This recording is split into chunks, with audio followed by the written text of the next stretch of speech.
can have a really hard-ass company, or you can have a different, whatever model works for you. But I don't think you can afford to not have an organization that's aligned. I don't think you can afford to have an organization where people, don't have mutual respect and treat each other appropriately. And an organization where going to work is kind of positive and stimulating and, not fear producing. I mean, those are a few of, kind of the prerequisites for even consideration for being a high performing company.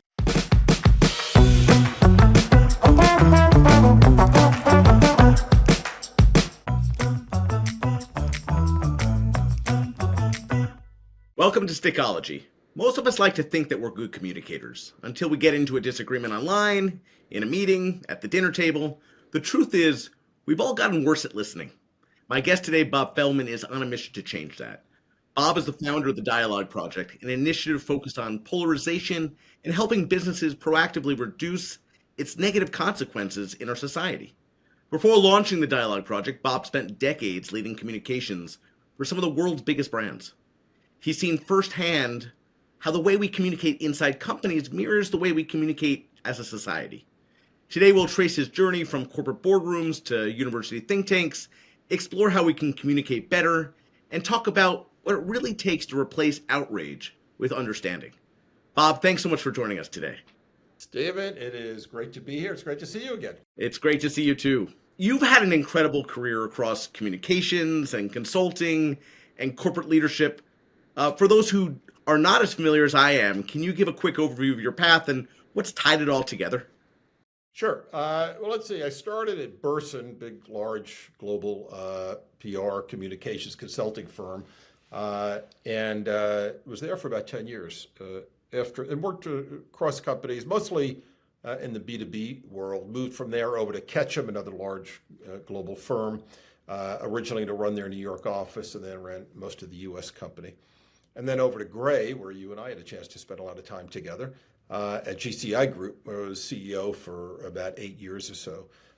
Incredibly valuable experience seeing companies across all industries kind of continually adapt to new technologies and kind of new means of communications in multiple sectors. And one of the things I think we saw then that is still true to this day is kind of the increase of specialization, even within representing, or if you worked in any individual company. What I mean by that is, an example I would share is Pfizer, you might think of as a healthcare pharmaceutical company. But if you work in a consulting world, it also might be a consumer company for some of the products that they market to consumers. It might be a public affairs company for some of the public policy issues that they have. It could be a crisis client. It could be a corporate stakeholder engagement client. And if you kind of think of it like that, you realize that if you're in-house and you're working at these companies, I don't care what kind of company you are. You could be Procter & Gamble, you could be a Pfizer, you could be a Boeing. You've got different kinds of stakeholders, and you need to kind of look at the totality. And I think that's why these days data analytics and understanding all of those stakeholders much better is so essential. In any case, that was all in New York. I grew up in New York, did all that work in the agency world, and then I moved out to the West Coast to run communications corporate marketing at DreamWorks Animation when that company spun out and went public. Did that for a few years and then joined my friend Jeff Hunt, and we started a new firm called Pulse Point Group that we ran for a number of years. It was a communications management consulting firm and crisis firm, and we wound up selling that several years ago. That's quite a journey. I'm curious, as you kind of think about those collective experiences, what do they teach you about how communication drives success and culture? One of the things that I always kind of find fascinating, maybe it shouldn't be a surprise, but is that there is a direct linkage between business performance, the ultimate share price of a company, and its commitment to the communications function. And it's not the communications function like it's a tactical consideration or they just throw some money at it. It's those CEOs and business leaders who really believe that engaging all of their key stakeholders in understanding and participating in the journey of the company, those business leaders that invest in that see a substantial return. The companies that typically are most admired, look at the Fortune list and so forth, are typically the companies that invest in communications. They believe in the importance of culture. They believe in the importance of engaging all of the various stakeholders. one of the things I noticed just the other day, I saw David Solomon, the chairman CEO of Goldman Sachs, interviewed. I just saw it in a social media feed. I wasn't talking to David, but one of the things he said was when he was kind of a senior executive of the company, but I don't think he was CEO yet, but Goldman had already gone public. He was meeting with an investor, and the first 15, 20 minutes of the meeting, the investor was chewing him out like, why don't you guys do this? Why don't you guys do that? And finally, David said, well, if you got so many issues, why do you even invest in us? And he said, are you kidding? You guys have the best culture. It's like, that is your big competitive advantage. I admire that, and that's why I invest in you. So, I think that insight is fair across the board. It's not to kind of minimize, actual business performance. But the point is that culture in most companies can help really, in a significant way, drive business performance and provide a competitive edge. I'm a big believer in culture being critical. I point to this ad nauseum, but if you think about the best companies to work for, they are hyper focused on their people. They're hyper focused on building culture, and the results show. Right, they have much less turnover. They have much more revenue per employee. They're outpacing the market.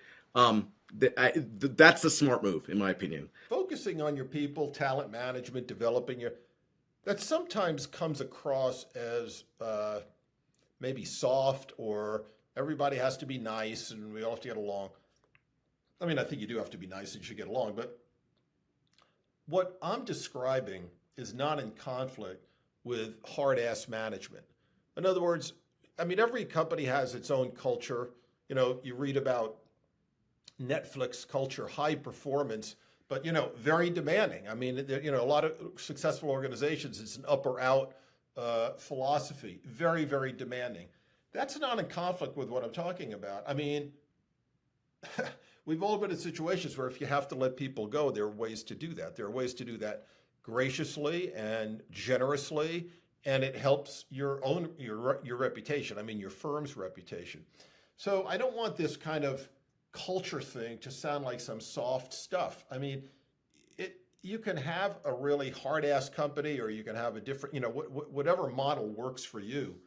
But I don't think you can afford to not have an organization that's aligned. I don't think you can afford to have an organization where people, don't have mutual respect and treat each other appropriately.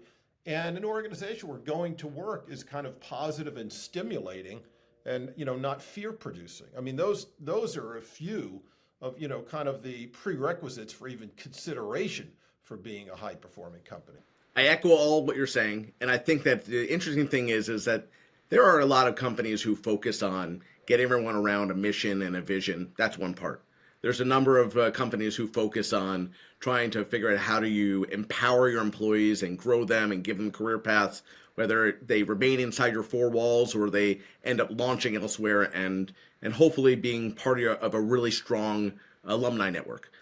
There are companies that focus on making sure that they are getting everyone to work together, collaborate, talk to each other, learn from one another. There are so many ways to build great culture. So I agree with everything you're saying. It's funny that latter part I want to dig into a little bit. One of the things that I think is front and center in my mind, especially coming into this conversation, is how people talk to each other in organizations, how people work with each other. And I'm curious, not just from a top down, but really side to side, how have you seen communications evolve inside companies and society at large? But how have you seen communications evolve inside companies over the last decade or so?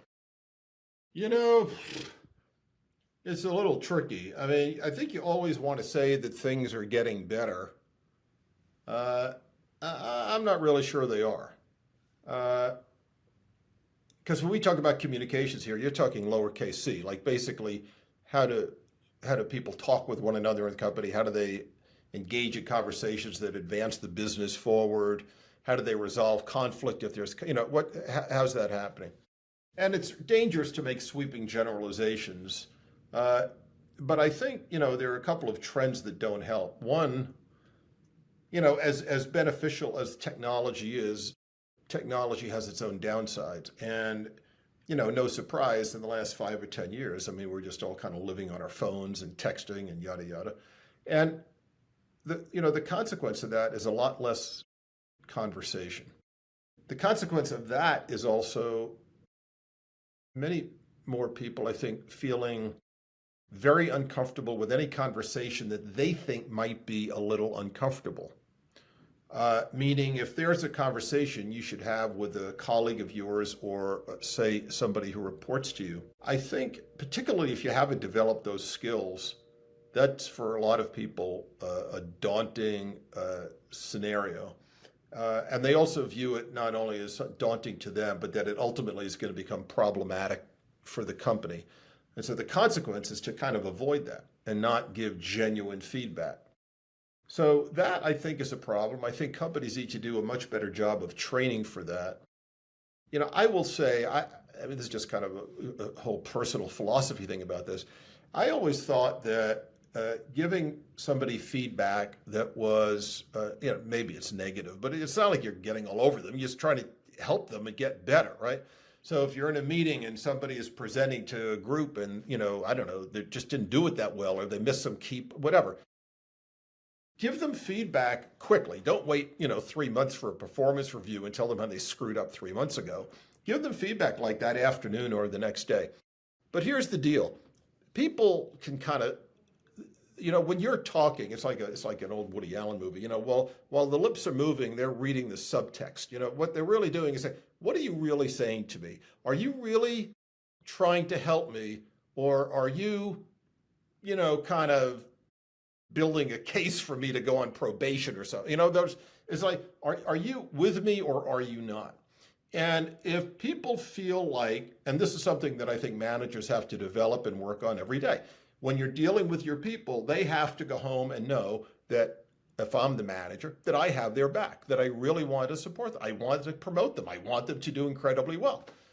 And if they feel that, then when I give some feedback, they're not looking at it like I'm trying to, create a problem. It's appreciated.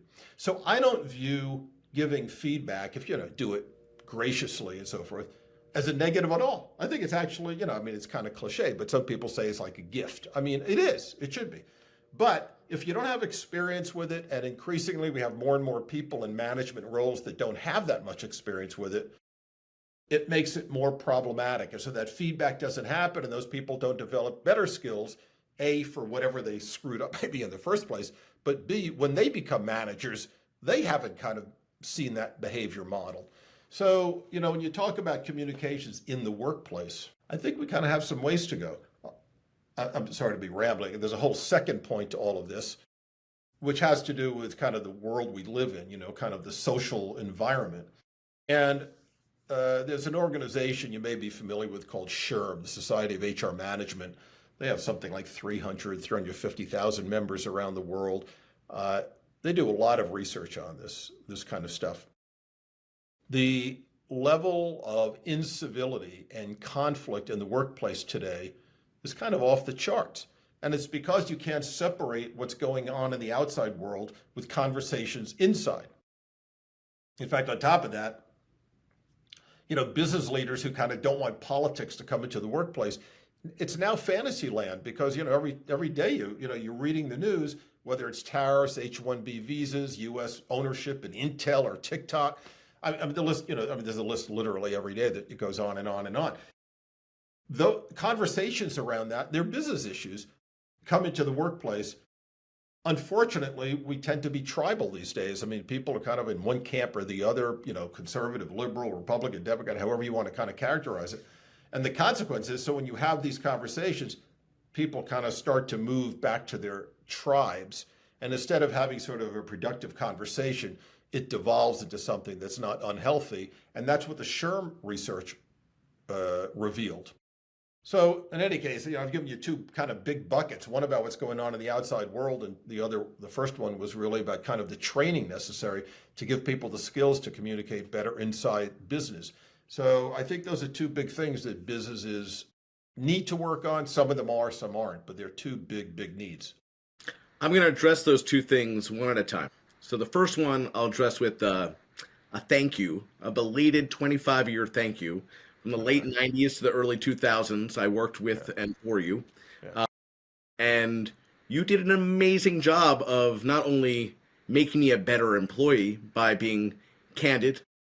You certainly shared lots of areas for improvement, but you made me a better employee and ultimately a better boss because I learned, what the role I could play most effectively in the organization and how I could support those around me.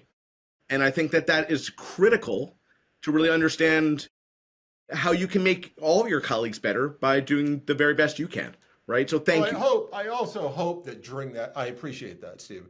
I mean, I hope during that process, you felt like, I like you and I wanted to help you. And, I was, we're just trying to build a company and have a good time together and all get better.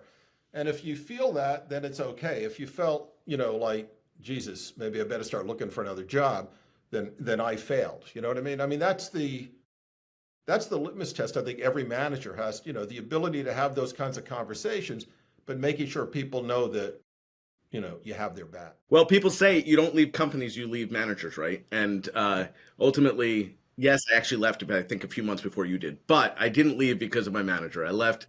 Well, that's why I left. I, 'Cause I once you were gone, I was out of there.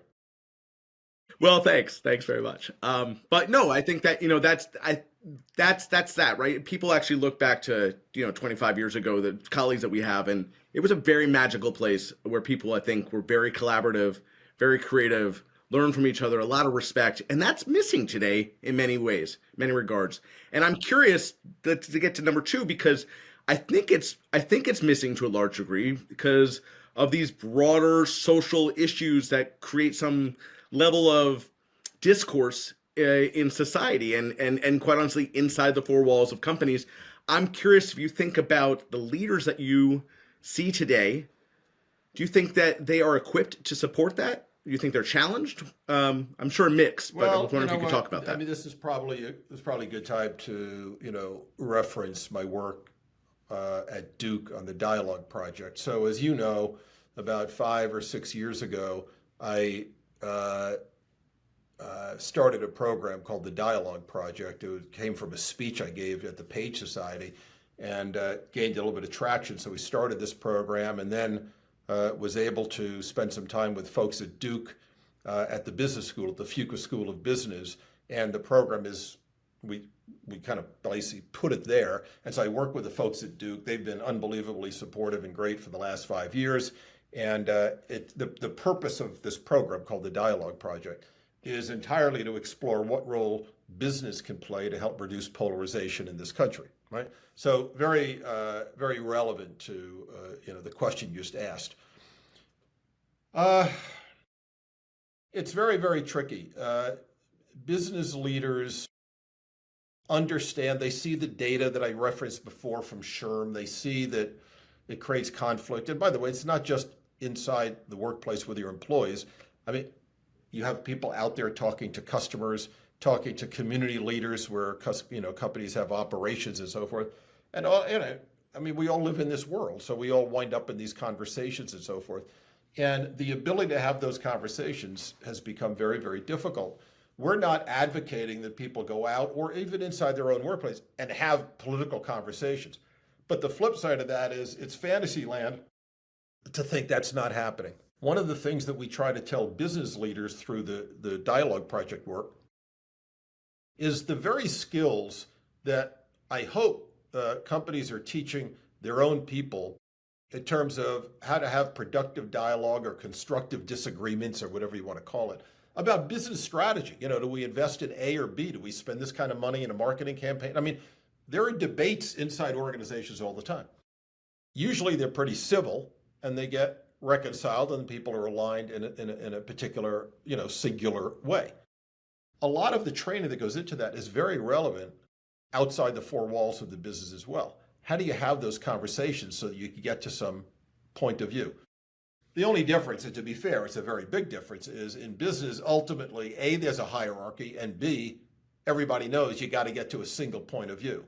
If you and I socially have a very different view of the world, I'm probably not going to convert you, and you're not going to convert me in all likelihood. So we do have to approach it a little bit differently.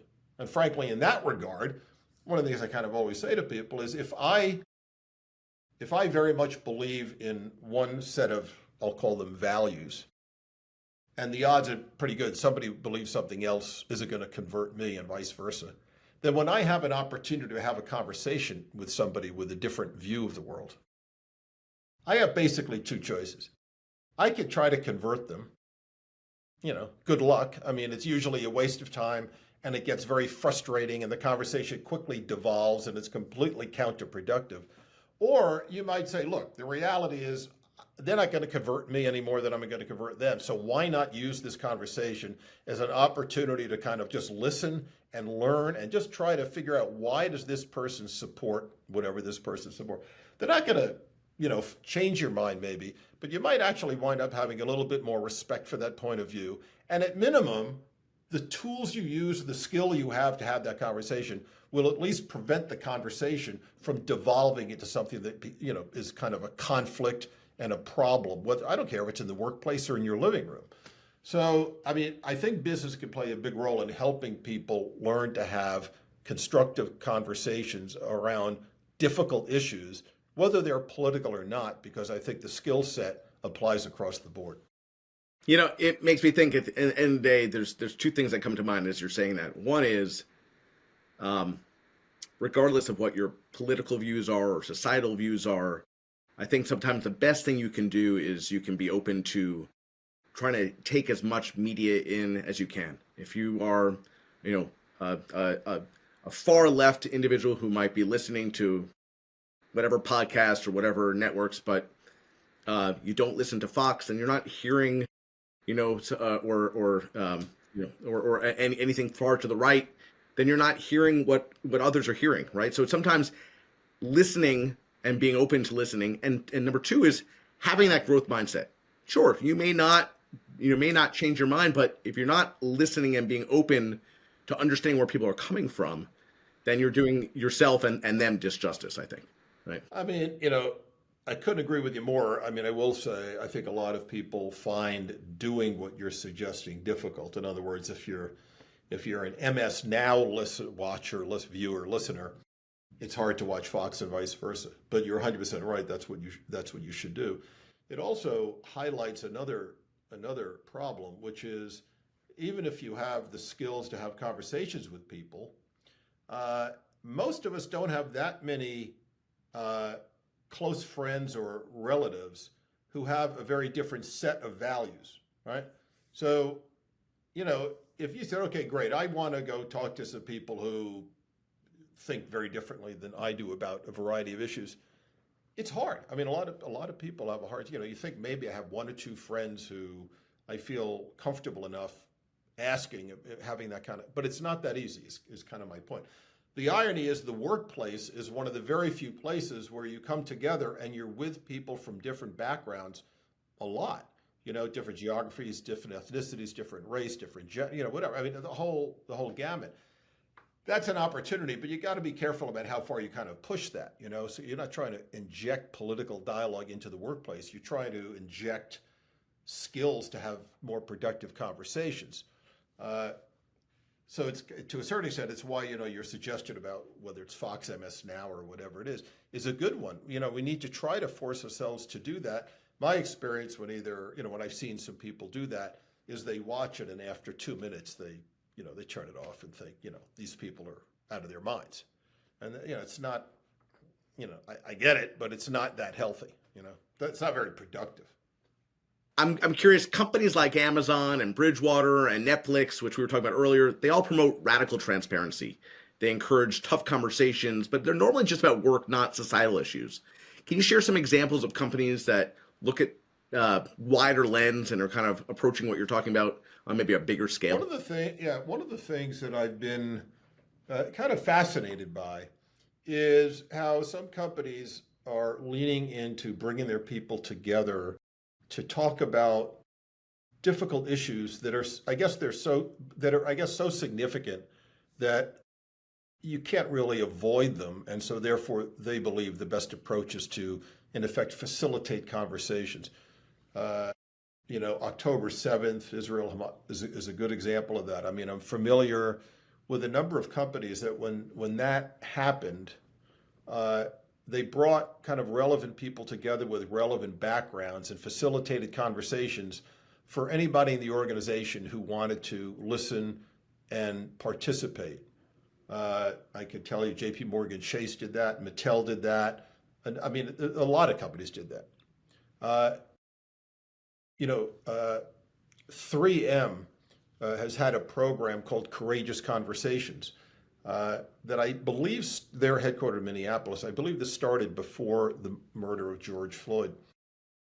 But Courageous Conversations, every so often, they will focus on an issue that, frankly, in the past, most business leaders chose, considered a third rail. They just didn't want to like go anywhere near talking about it. So it could have anything to do with, gun violence. It could have to do with the Supreme Court decision on Roe v. Wade. I mean, just pick an issue that, business does not want to talk about.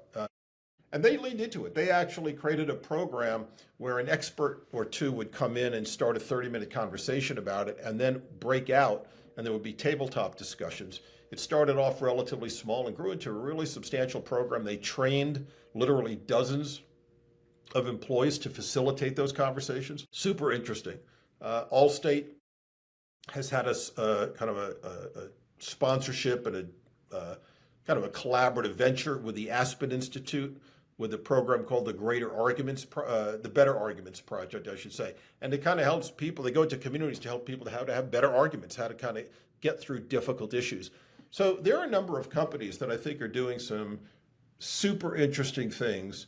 The dialogue project that I mentioned that we have at Duke, we just had our business council meeting down on campus last week and had a number of companies in.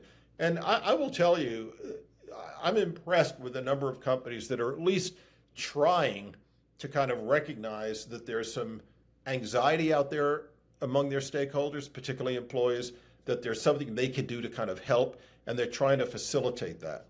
And I will say one of the most powerful ways to facilitate that is for the leadership of the company to model the right behavior. So when they do town halls, they often do these things called like Ask Me Anything. Their direct reports, maybe it's presidents of business units and so forth. Those people have to kind of model the behavior that says, we're open, we're candid, we're not judgmental. We could talk about anything, and we have to do so respectfully. So if you're in that town hall, and in the course of that town hall, some kind of awkward, difficult things happen, but people see that it's being handled kind of thoughtfully and with respect, that's very, very powerful. And if that doesn't happen, like if they don't see that kind of openness and candor and respect, then they take note of that as well.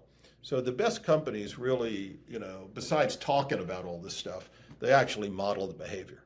Yeah, it's leading by example. That's critical in any form of life, no doubt. I'm curious, when you see the companies that are leaning into this healthy disagreement or productive dialogues, what kind of cultural impact you see inside those organizations? I mean, I just think they're high-performing organizations. I think it's very hard, at least I haven't done, any sort of like looking at metrics. If they do that, do they get, this in terms of revenue or margin or share price or whatever? But they just seem to be like really high-performing organizations. And, I think despite technology and, AI going to take jobs and all that stuff, I still think every company, I don't care what you do, manufacturing company, whatever, I don't care what kind of company, every business is a talent business. I mean, at the end of the day, it's who you attract and who you retain and who you develop, right? So if you're a high performance organization, you tend to win because it's about talent. So if you're high performance, those people stay, they attract really good people, those people grow. I mean, it's not that difficult. I mean, it's not that easy to execute, but the concept is not that difficult to be. I think it's pretty logical. Sometimes companies get in their own way of succeeding in that. But, I very, very much believe that I don't care if you're an auto manufacturer, you're in the talent management business. I believe that's true. I'm curious, though, it is a mindset, right? I've seen some companies that have a mindset of what the top says is what the bottom does. Versus ones that say, look, I want to build a culture where everyone feels empowered and everyone feels, embraced and everyone feels supported. What do you see as the biggest challenges in getting organizations to embrace this way of thinking? I mean, to be fair, I think more and more organizations understand that. I mean, look, most organizations, there's a hierarchy, and there's probably a hierarchy for good reason. So they kind of get it. But I do think, more and more leaders understand that they've got to at least start to migrate somewhat to, Home Depot made famous, kind of the, servant leadership model. Yeah, I don't know. I mean, I don't think it's that problematic. And I think, as I was saying, the organizations that are hierarchical and kind of believe the hierarchy, they ultimately have trouble, and then the leadership is replaced, and they bring people in who are a little bit more kind of thoughtful about how the world has changed. I don't. I think there's been enough coverage of this over the last 5 or 10 years that what it takes to be a successful leader. That there's a more recognition about sensitivity on the kind of stuff we're talking about. I hope you're right, because the data shows that the organizations that are thinking this way are the ones that are certainly outpacing the market. Another thing which is kind of relevant to what you're asking. I mentioned SHRM before, the Society of HR Management. They did a big study this past year on culture around the world. In every country, maybe it's no surprise, but it was kind of funny to see it, in statistics. In literally every country, the C-suite was asked, how they evaluate their company's culture. And then they asked, like everybody else in the company. No surprise, the C-suite, every single country, they overstated what, they thought everything was great, right? The gap in the United States, which I think was fairly typical around the world, the gap was 25%, right? Meaning, let's say 75% of the C-suite thought the culture was terrific, 50% of the rank and file did. That's the problem. So, part of the solution to what you're describing is not managing by anecdote and gut feel, but really taking a look at the data and having enough self-awareness to know where you can improve. There's qualitative and there's quantitative, and if you're not looking at the data, then you're missing half the insights that are critical for moving that forward. I'm curious, speaking of moving forward, as you think about the Dialogue Project and other initiatives that you're focused on in a similar light, what's your vision for the next 5 years and trying to move this mark forward even better? Well, look, unfortunately, the issue of polarization isn't getting any better. I don't know if we have to hit some low mark, hard to believe we haven't already, in order to, make progress. But, our pitch all along is nobody's solving this problem by themselves, whether it's an industry sector or an individual or a company or, a civic organization, whatever. I mean, everybody's got to do something. One of the reasons I wanted to focus on business, besides the fact that, I kind of know the business community, is we view, a couple of things. One is the greatest success in terms of dialing down the temperature on polarized conversation is when you actually have a conversation with somebody. In other words, when you read about it, or you hear about it, or you see, whatever's going on TV, you kind of go, oh my God, this person's crazy or this person's wrong, and you kind of go to your camps. But if you actually sat down with somebody who had another point of view, and it was either facilitated or you had the skills to have a productive conversation, 95% of the time, the temperature comes down. So the question is, how do you achieve that at scale? How do you have one-on-one conversations or two-on-two conversations at scale to be meaningful in this country? Not easy, and I still don't really know what the answer is. But I think business is potentially part of the solution, because I view business almost as an infrastructure, right? More than 100 million Americans work for a company. Okay, so if business as a community can tap more than 100 million people, then what I'm trying to tell CEOs and other business leaders is you have not just an opportunity, you have a responsibility to kind of lean into that and just try to help. You don't have to do that much, for God's sakes. I mean, just help people have more productive conversations. I mean, and we're making some progress on that. I think business is an infrastructure. I think business can help. The challenge, candidly, is that while everybody agrees, certainly the business community, that polarization is a problem. It's, it kind of paralyzes the legislature. Stuff doesn't get done, or it gets done only one way, not the other. And so, well, everybody kind of agrees it's a problem. Most companies and CEOs have other priorities. So they go, yeah, this is horrible, but I think they looked for the Business Roundtable or the U.S. Chamber or some other organization to take care of it. And the answer is everybody's got to take care of it because it's got to happen in one-on-one in volume. So the extent to which we could get whatever business could do, anything they could do to move it forward is a step in the right direction. And that's kind of what we're really trying to encourage. For businesses who want to learn more or get involved, how do they do that? Well, maybe I don't know if you can post, but our website is dialogueproject.fuqua, Fuqua, dialogueproject.fuqua.duke.edu. Fuqua, I mentioned, is the business school, so it's just kind of a logical progression. The reason I mentioned the website is not like some marketing thing. It's a repository of best practices and information that would be of value to companies. I mean, that's the purpose of the website, to be an information resource, not some marketing vehicle for the program. So, there's that. And then, I don't know, I mean, they can email me, anybody who's particularly interested, bob.feldman@duke.edu. Or you can just read a lot about it. I mean, God knows there's lots of stuff about this stuff out there, and there are lots of organizations that are, doing, work somewhat complementary and similar to what we're trying to do to try to make a difference. So that's what I would suggest. Finally, any advice you have for leaders who want to foster better dialogue at work? Big question, but I bet you have lots of it. Yeah, I mean, be open and have candid conversations that you might think are difficult. Whatever it is, I don't even care what it is. The story I gave you before about, somebody gives a presentation and they're not that great, you give them the feedback in the back of a car on the way back to your office.